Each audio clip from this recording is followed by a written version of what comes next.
I'm Chris, this is TACCOM. This is Rob with Black Creek. Rob, how you doing? I'm pretty good, how are you? Man, I'm doing pretty good. Good. Your booth has been insanely busy for the whole weekend. I've been trying to come over here for the last 3 days, and finally we got a spot where you can sit down and talk with me. Yeah, so I think the reason is we've come out with a number of brand new products that probably have never been seen before by the public. Well, let's take a look at them. Yeah, we can do that. So what do we got? I think we can start here with our new 308 rifle. So this is called the TRX Bronco Scout. So TRX really refers to our 308 action, so we can get this in 308 or 6.5 Creedmoor. Bronco is technically the name of our new chassis. So we've got an adaptable new bolt action chassis where the fore ends are removable. So upper and lower, similar almost to a semi-auto. So nice. If you wanted, so this rifle in front of you has a 12.5-inch barrel. Because we do specialize in nice compact, utility rifles. But if you wanted an 18.5 or a 22-inch barrel on this, you could actually just get a new fore end. So this doesn't have to be a compact bolt gun. You can make this up the full length. Yeah, 100%. Oh, that's cool. Yep. So this guy here also, I guess the difference between a lot of other 308 bolt actions is it feeds from AR-10 mags. It does, okay. Yeah, so we did that because, in Canada, obviously there's probably a lot of people, sitting around with... Have some old Stag mags kicking around? Yeah. Some 102 mags kicking around? It's funny that you said Stag, but old 102 mags, that will then fit into their 308 bolt action. Right. Yep. What else we got? Through the magic of modern camera editing, we are now with the MRX Bronco FSS. FSS, and that stands for? Folding Safety Stock. Yeah. Cool. So the folding safety stock is a Black Creek patented design that really is fairly simple. It's just got a little kind of a safety block built into the stock. So when I actually close the stock, it folds in front of the REM 700 safety, so you cannot put the gun on fire. So the gun will not operate with the stock folded. Why we did this is, one, because it's safer, and two, because the RCMP has allowed us to take our 26-inch non-restricted measurement from here instead of from here. So typically because it renders it inoperable when it's folded. Correct. So typically with a hinged bolt action, you need to be 26 inches from the end of the hinge to the end of the barrel. So it would typically should be out here. Right. But because we have that safety feature in there, we can take the measurement from here. That makes this the shortest non-restricted gun available in Canada. Very cool. So we really designed this as a backpack gun. So we wanted a gun that folded down and was short enough that you could put in a backpack and close it without having a barrel sticking out of the end of the pack, right? And of course we wanted that to be non-restricted because there's no point having a restricted backpacking gun, right? So a nice little non-restricted package.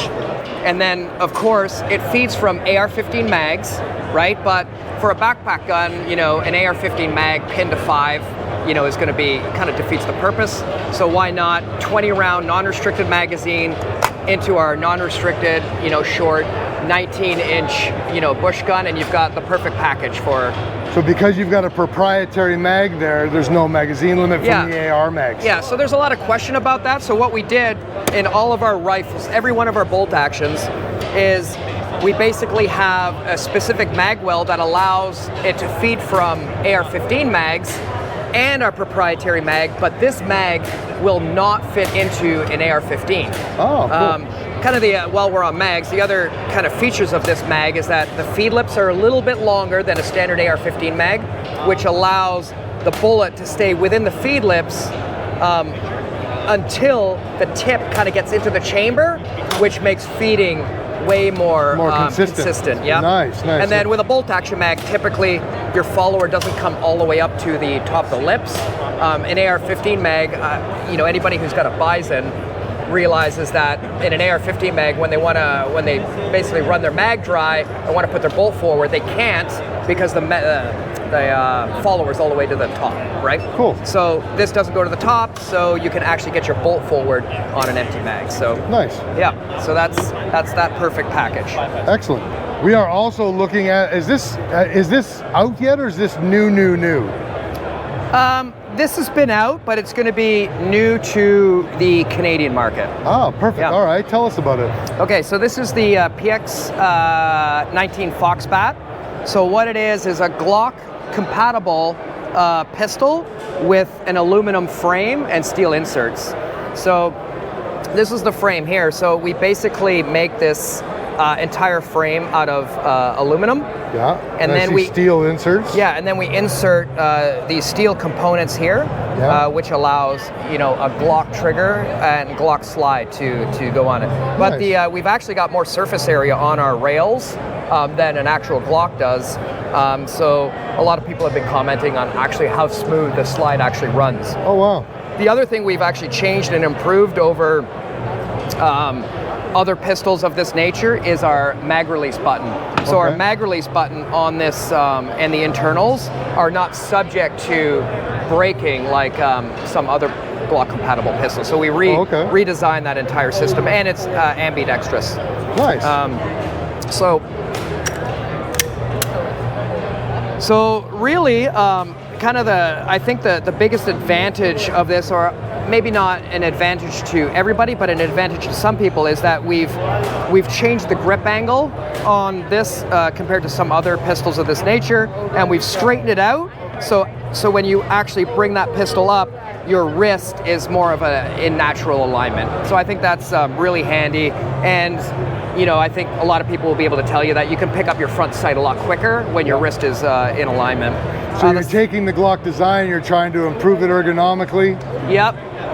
Improve it ergonomically. And then the other thing we've done is obviously increase the weight slightly. Okay. So we played with the weight a little bit because we were able to add or decrease based on our steel inserts, because we wanted to find that weight that was just heavy enough to give you better recoil management. Yeah, thank you. Better recoil management. And, that additional little weight allows you to pick up that second target a lot quicker as well. Oh, nice. And, obviously there's a different feel to the pistol as well, because it's an aluminum frame, a metal frame. When you pick this pistol up, it feels automatically just a little bit stiffer. And I'm a fan of polymer pistols as well. I have one, but I think anybody who does have a polymer-based Glock or a similar, they should definitely get their hands on one of these and try it, because I do believe there's and they can just reuse their slide barrel if they already have a Glock. So if you have a Glock 19 and say you just want options, this pistol will run a Glock 19 slide, barrel, and trigger. Nice. Yep. One of the reasons we had to do that and kind of base our pistol on another pistol, dimension-wise anyway, is because when Black Creek builds a pistol, holster companies aren't jumping to make holsters, and we need a holster for a pistol. Everybody needs a holster for their pistols, so somebody buys this pistol, it will fit into any Glock 19 or 17 holster, which is extremely important. And something that you haven't mentioned that I hope you don't mind me mentioning, in the current climate that we're in right now, made in Canada. Yes. Not subject to a lot of the rigmarole that's happening. Well, it's definitely not subject to the import ban. So right now, every piece, we make in Canada, so there's no import issues.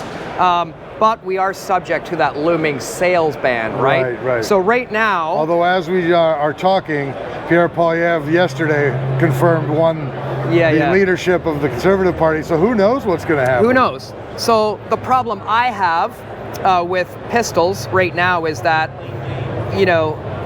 I'm pretty much the only pistol game in town today. Like, I'm the only pistol that's being manufactured in Canada today. The problem I have is, although that's great for me, there's a looming sales ban, so I can't put this gun into full production, because I don't know if there's going to be a sales ban tomorrow, a week later, a month later, a year. I just have no information. So, but the point being, if it does go well, you're ready to go.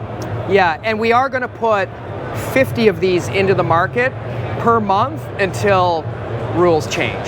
So if people want one of these, like, get on it. Yeah, they'll have to get on it. So we basically distribute through North Silva. So when we're done our first 50, which may have been last week, you know, we'll get those over to North Silva, and then they'll get those out to the first dealers that you know, order them. So that's great. Awesome. Yeah. Now this one looks interesting. What is this? So this is the SRV2 Siberian. So the I like the name, by the way. Yeah. So the SRV2. There's a long story behind the name, but is there? Okay. Yeah, you'll have to hit me in a different interview for that one. Perfect. All right. But the SRV2 is basically a series of rifles. So this isn't the only SRV2. We have an SRV2 Siberian, we have an SRV2 Badger, and we have an SRV2 Skunk Bear. Okay. So all of those rifles received a non-restricted designation. This is just the first one kind of in the series that we're launching. Okay. So you'll probably see the second and third, you know, 8 months behind. Okay. So this one was really designed for, you know, the Canadian market, the first SRV2, the Siberian. So although not compatible with any AR 180 style rifles, we did make a political decision to you know, go with a similar 180 style in hopes that it would get that non-restricted status. So, right. So what we did was we built this and designed it from the ground up. The kind of the features on the SRV2 Siberian are first, you know, AR-15 mags. And then our lower receiver is compatible with a lot of small AR-15 components, pins, safety, bolt release, and then you'll see like our ambi bolt release and our mag button is taken directly off of our you know, old AR-15. Moving kind of to the upper, we've got a non-reciprocating charging handle. A nice slim profile one too. Yeah. Our rail is not compatible with AR-15 rails. It's meant specifically for this rifle, which is why it, you know, looks very, you know, fitting and slim. Well, that's the first thing you notice with this rifle. It looks very consistent and very slim. We did, and knowing that, you know, people aren't going to be able to change out the rails, we wanted to do a rail that, you know, people could use. So we put QD points into the rail, and we ensured that we did steel inserts into that QD point so you wouldn't wear out that aluminum. M-lock along the sides and the bottom, and then, you know, we are going to offer different lengths rails for somebody who wants a shorter rail. So with different length barrels as well? Or just the 18.6 or 18.5? Yeah, or? So we will in the future offer a restricted version of this with 12.5 and 14-inch 14.5-inch barrels. Yeah. Okay. So moving kind of to the back of the rifle actually looks like that, but we're selling this with the Magpul Zhukov stock on it. So what we had to do was just drop an adapter onto the pick rail end, and then that will accept the folding Zhukov. Nice. So if you want to change your stock, you just pull the stock and adapter off, and you can basically put any kind of Picatinny kind of compatible stock on there. Perfect. So when are you expecting this to start hitting the market? So we're hoping that this can be in stores by November, mainly because we want enough time to get these to the North Pole and have Santa Claus drop these under the trees of everybody. Of all the awaiting adult children. Exactly, all the adult children, yeah. Perfect. Yep. Awesome. Well, you guys got a lot going on, and you're showing off a lot of the show, and I think that's probably a major reason why you guys have been so busy the entire weekend. Yeah. So Rob, thank you for taking the time to talk to me. I know that like you've been in and out, people are wanting your time, so I'm not going to take any more of it. From TACCOM, I'm Chris, that's Rob, this is Black Creek, and we'll see you later.